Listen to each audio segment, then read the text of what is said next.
Look around and you will find it. Used for everything from jet planes to cans, aluminum, light and strong, has earned its reputation as the wonder metal of the century.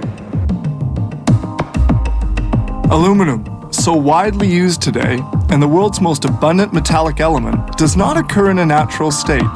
The most available source of aluminum is actually bauxite. Bauxite is mainly mined in tropical countries and carried by boat to the Quebec port of La Baie. The aluminum atom in bauxite is bonded to oxygen molecules. These bonds have to be broken by electrolysis to produce pure aluminum. Bauxite is carried by rail to the plant where it will be crushed. Then, through a chemical transformation called the Bayer process, alumina is extracted. This is then roasted in calciners to eliminate all moisture. This is alumina. It is transported by rail to the reduction facility. This plant has 432 pots in which a powerful electric current will be passed to produce electrolysis. An overhead crane dumps alumina into the pots. Then the electric current from the anode placed in the alumina passes through the alumina, which we see here right at the bottom of the pot.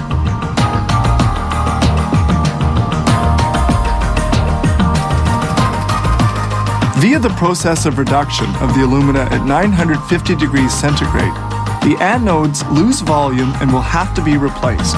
It's a continuous operation. Each anode has a lifespan of about 20 days. Spent anodes are recovered from the pot with this overhead crane and carried off to be recycled.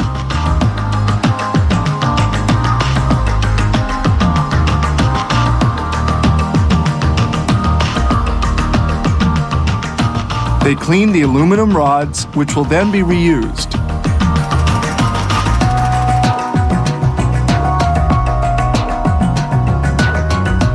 Here we see the crust formed atop the anode.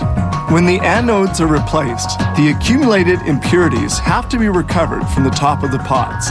This is accomplished with these pincers. Then a new anode is inserted into the alumina and electrolysis continues. The electric current breaks the molecular bonds. The heavier aluminum collects at the bottom of the pot, while the oxygen bound to fluorine is released as a gas which is drawn off and treated.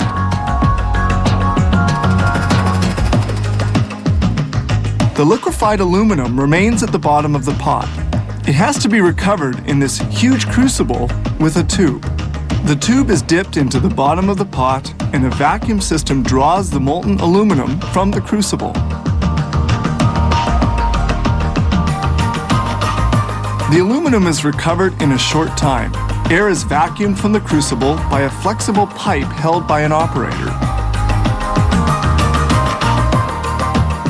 The tube is finally withdrawn and the overhead crane dumps another quantity of alumina into the pot.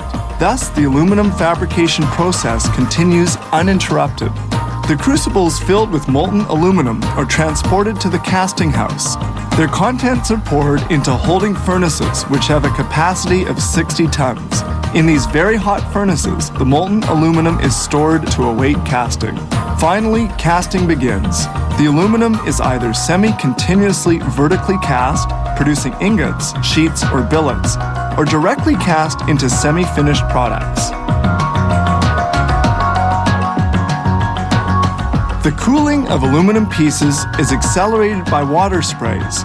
The large rectangular ingots, which can weigh up to 25 tons, will head for hot rolling, eventually leading to fabrication of products such as aluminum foil. From 4 to 5 tons of bauxite have produced 2 tons of alumina, which in turn produces 1 ton of aluminum.